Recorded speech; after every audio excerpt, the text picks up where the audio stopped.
So you read the title and I want to get to work here, but I do have to address, obviously, an elephant in the room. About a month ago, I did a product demo for this exact trigger kit, and a lot of people had a lot of things to say. And the way that I see it is like this. Honestly, I can really see both sides of the house. You know, from the company perspective, you invent a thing, you patent it, you fight the United States government for it, you win, and then you see a whole bunch of people trying to rip off your stuff, or at the very least, the concept, and then you go after them. Because that's a whole lot of work that a whole lot of people did not really participate in. On the other side of the house, there's everyone else that sees their approach to how they handle things and respond with, well, you more than a little bit. Now, me personally, as far as equipment and all that other stuff is concerned, I'm pretty apolitical and amoral with regards to all this stuff because, look, either it's electronics embedded in optics, whole-ass optics themselves, origins of manufacturer, like for instance my AKs, or whatever. I can't exactly stand on a high horse and be all like, oh, but this thing that they did. Mostly because if I did that, I wouldn't be allowed to own more than half of the shit in my house, including all of my AKs and a whole bunch of my optics and things like that. Now, that doesn't have to be your stance, it's my stance. My requirements for equipment is A, the most important thing is does it work and is it reliable? Primarily because, oh, I guess I didn't tune this properly is not exactly an excuse that's acceptable at the funeral because I wasn't able to stop an armed guy in my house. So whatever I have to do to achieve that reliability first and foremost, I will just go there. After that consideration, which is by far the most important, the next requirement that I have is it functional? In this particular case, and with trigger kits like this, the number one thing that I am going to look for is, does it function in the same way that an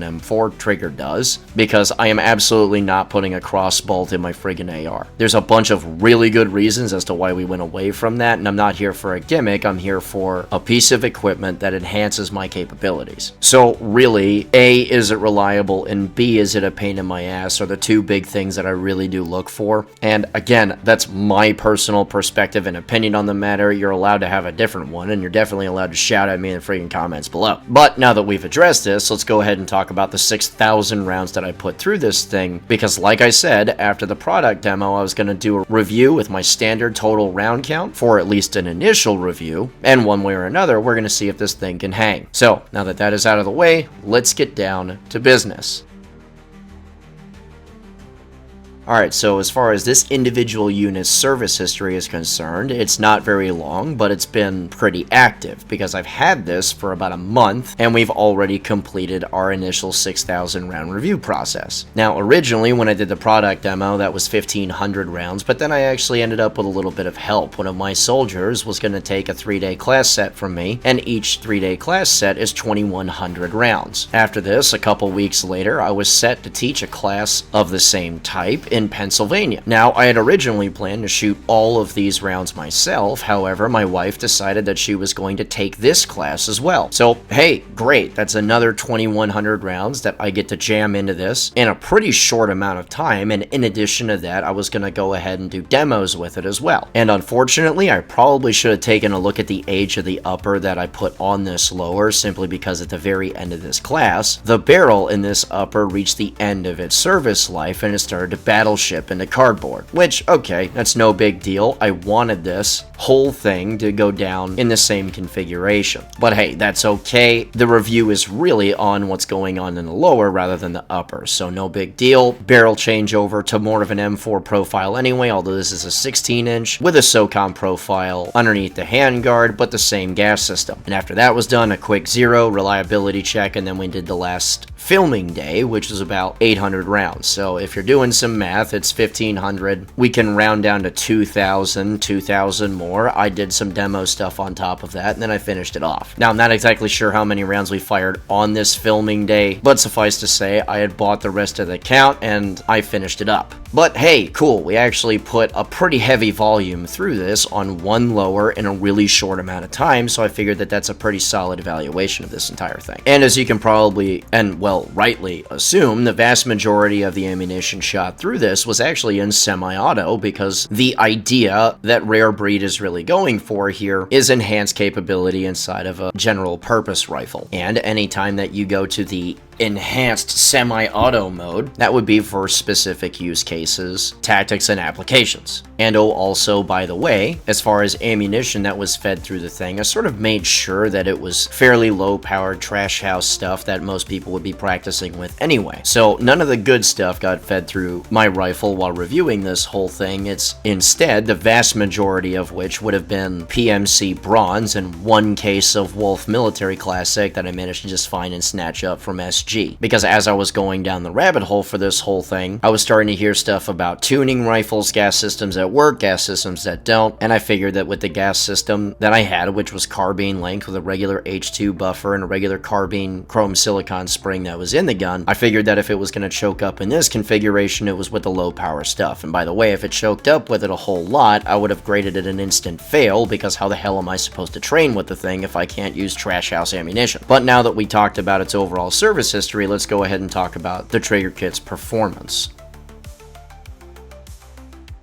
Now, as far as performance of the unit is concerned, honestly, I was quite pleased. In my original product demo of this, I made mention of the fact that initially the safety lever was pretty stiff, but that was more a result of the fact that I had a million layers of paint on my lower, and over time that loosened up. It loosened up further to the point where it's just a normal feeling and functioning safety. So there's no issues there. As far as overall reliability is concerned, I had absolutely, positively no remote issues of the system whatsoever. There was one time where I thought that I had a stoppage go down in the trigger kit itself, and that just turned out to be a dead primer, cycle action, everything's all good. That said, as far as configuration is concerned, I didn't realize that I was going to accidentally pick the very best possible set of components to use with this thing, primarily because softer shooting, lower round per minute actions actually have a tendency to stop these up, especially if you're using it in enhanced mode and decide to pin down the trigger too hard. My present understanding from people whose opinion I actually trust and actually shoot a whole lot essentially had this to say: if you have a 20-inch rifle, you're gonna have to do some messing around in order to make this work, and even still, it's nowhere near as reliable as something like a carbine length gas system that cycles a little faster, and you're just gonna have to dig yourself in behind that. As long as you have some hard skills, as well as some common sense, is gonna work great for you. So unfortunately, those of us that want to make M16A3s, Geo, it would seem that the smarter thing to do is just to stick with a carbine length gas system, an H2 buffer, and a standard carbine spring, most likely of the chrome silicon variety, and that's only because they can handle really high numbers of cycles, which, considering the potentiality that someone has to beat on their components significantly more with this, and considering the configuration that I used, both in the shorter and the longer barreled configuration, all I can really say, because I hadn't thoroughly tested a million gas systems and that sort of thing, I really just wanted to beat the brakes off this one setup, is that at the very least, and that is for me and the setup that I have and continue to use, this works very, very well. I've suffered no reliability issues whatsoever, even if I'm putting the whole system under a little bit more stress. Like every once in a while, I would pin down the trigger way too hard, and all I would really notice is the action, or at least the RPMs, are slowing a bit, more or less reminding me to, hey, just loosen up just a tick and we'll go back to regular rates of fire, which is great. Because not that I was trying to make anything not work, I don't do that, I just try to use it normally, and what I really don't want is to have something interrupt what it is that I am trying to do with a stoppage of some sort, because all I did was accidentally do something a little bit too much, especially with regards to the index finger, because things have to move pretty hard and fast sometimes. So there were no issues at all. For 6,000 straight rounds, there were no issues at all with any of the system. There are some peculiarities here and there with the overall function, like for instance, every 2-spec M16 bolt carrier that I threw into a lower and then tried to hinge down onto the lower, it sort of required the hammer to be in the down position in order for everything to cooperatively snap together, but that's not really a big deal for me. And sans being occasionally reminded from the system itself, like I could hear it and feel it slowing down, simply being reminded that, hey, maybe you probably shouldn't pin that down so hard, is not a big consequence for anything that I was trying to use it for. So with with regards to reliability, especially having heard a lot of stories from a lot of different commenters or Discord folks or whatever about reliability issues or tuning problems or anything like that. Turns out if you just build out an M4 carbine or something with the same gas system and not a ridiculous barrel length, in other words, don't go under 10.5, at least in my experience, the thing has just run great. Now, I recognize that Rare Breed has made iterative changes, and the one that I have is their most recent one. I can't speak to their previous models, but I can speak to this one, and in short, all I can really say about the overall cassette style system in my lower is that it's boring,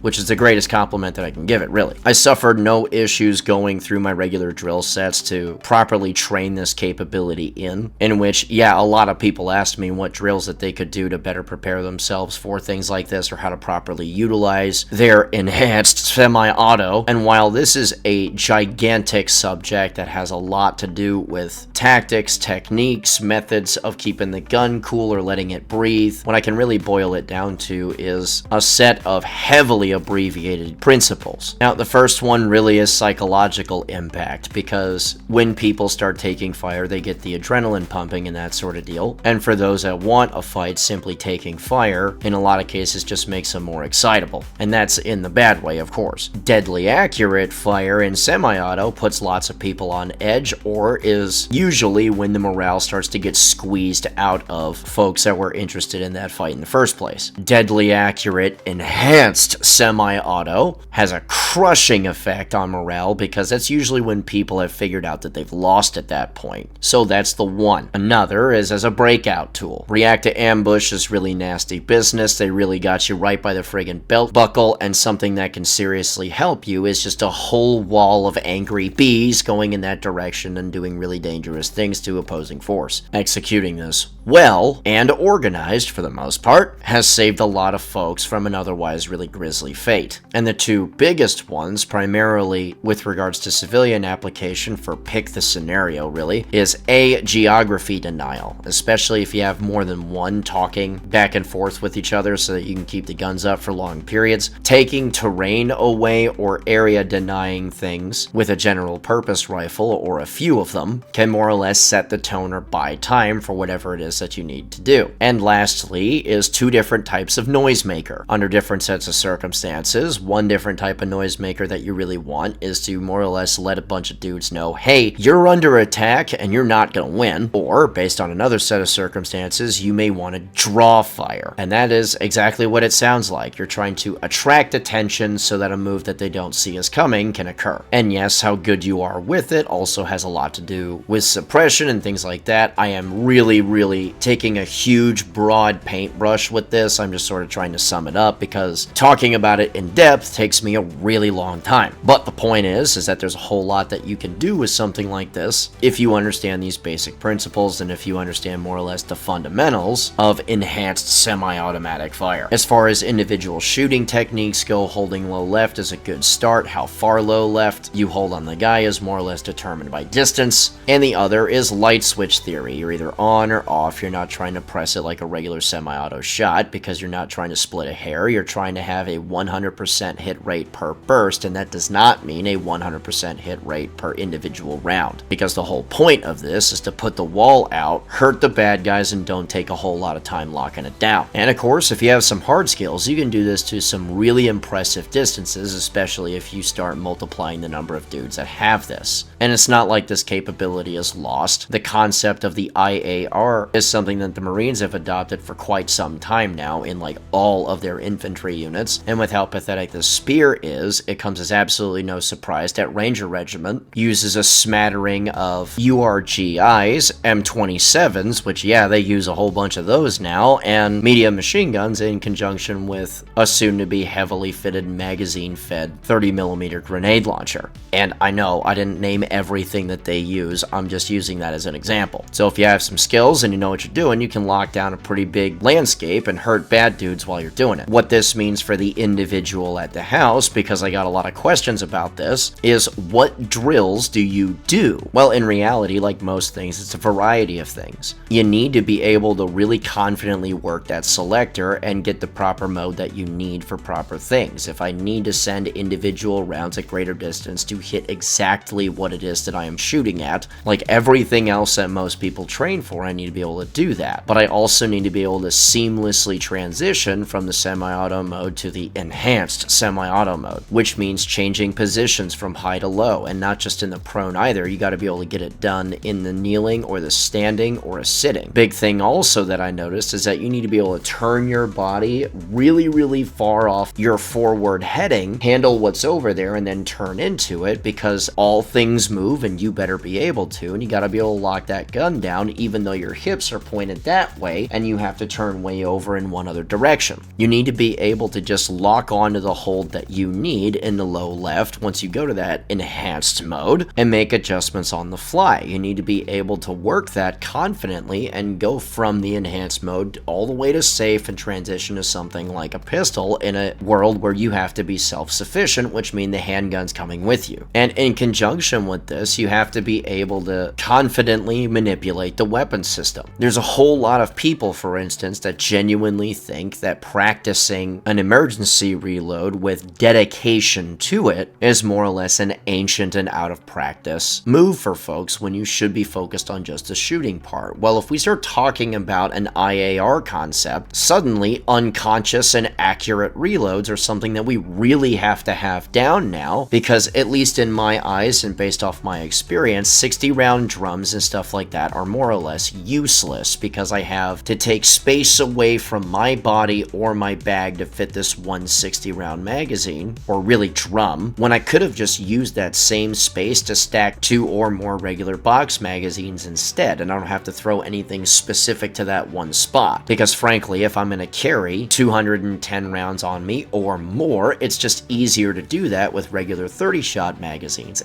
And if your reload game doesn't suck, the 30-shot limit is not really a big deal at all, because especially if you have solid tactics and good plays that you run in your playbook, you really don't run into issues that stop any real capabilities there. So as far as what drills specifically to do, the first thing that I would start with is to have basically a null difference between your semi-automatic weapons manipulation and shooting. This is now an add-on capability, which does require quite a bit of work, because once people start to handle this concept in earnest, they start to learn that the pocket of your shoulder isn't something that just exists. You have to create that. You know, where your hips and toes are pointed now really does matter, because all of the super smooth and tuned up stuff that you have for your AR matters way less, because riding that enhanced semi-auto mode doesn't quite cut it if you don't have good and proper hard skills, especially in the recoil control department. Guys also start to find out that shootability starts to take a little bit of a backseat to reliability, because trying to make the rifle cycle at this rate for any real good length of period requires reliability over everything else, which means, at least from my observation, a perfect 3 o'clock ejection is not going to stay that way, or at least it's not going to stay that way and have a functional rifle at the same time once you start heating things up and throwing tons of carbon and sludge everywhere, especially if you have to do things like within lulls lock your action to the rear so that the rifle can breathe for a bit, more or less hovering in a state of I'm about to drop this bolt, because I have one of two choices. Either I risk a cook-off, which is a great risk if you get into a whole bunch of shit and you have to sling a bunch of metal around, or I have to keep my action locked to the rear so that the gun can breathe, and I have to risk the slight delay of getting back into action. But all of this is more or less management stuff at this point. Oh, and also just a little bit of food for thought, especially for people that train a lot. Now you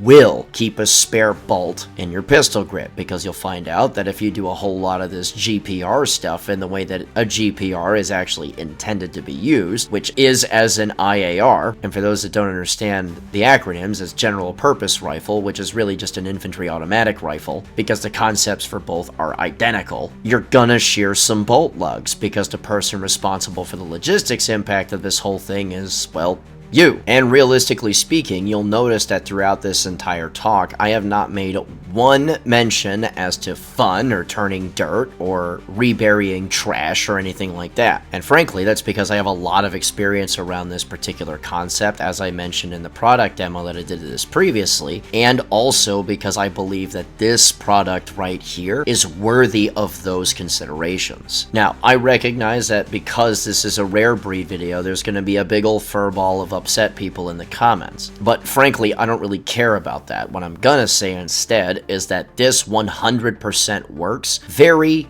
very, very well, and if it didn't, I wouldn't consider it for any of these applications in the first place. I would have filed this under fun but not for me and moved on to other things that were less expensive in my life, because obviously training up with this sort of thing demands a little bit more attention. And in addition to this, I have heard a lot of hubbub from a lot of different places and a lot of different folks, and some of which I trust a whole lot as far as what their opinion is, because these guys are burning out rifle barrels too. As far as overall quality is concerned, Rare Breed really is very much up there and is worthy of consideration for people that really just want a thing that they can drop in and go right to work with, provided that the moving components that you're using and the lower and all that stuff gauge out to proper specs so you don't have any fitting issues with regards to, in particular, bolt carrier specs, because not all M16 profile carriers are the same. In other words, if you plan on using this, you really don't want the cheap shit in your gun, because honestly, that's not what this is for at all. So look, as far as recommendations go, I can't recommend something like this more highly, primarily because, dude, it's boring once it's in the gun. I've got no issues with it whatsoever, and pushing 6,000 rounds through it in a month should be enough of a testament to whether or not this thing is a quality unit. But with that being said, if you want to come out and train with us, you absolutely can. The stuff that's on the schedule is about to be added to. In particular, all of it will be fully added by Black Friday because of rather obvious reasons. So if you want to take advantage of that and rob me a little bit, I can't blame you for a second. If you want to support us through Patreon, you can absolutely do that too. While I have taken sponsors in the past, we are funded primarily by you guys, and that's the reason why I have the round count and the review process and the testing methods that I do. And if you want to get something out of it, $41 a month gets you as much open enrollment training as you like, provided it's not something logistically challenging like a soft skin vehicle class for pretty obvious reasons, I gotta buy the damn cars, or something like a private class, which we do and you can contact us for also pretty obvious reasons. If you want to check out our social media stuff, links for all of this and the Patreon page are in the description below, and if you want to check out me doing a bunch of nerd stuff with a nerd channel that I stood up fairly recently, then the link for that is in the description below as well. And remember guys, a regular guy's firearm is the last defense against tyranny. Be easy.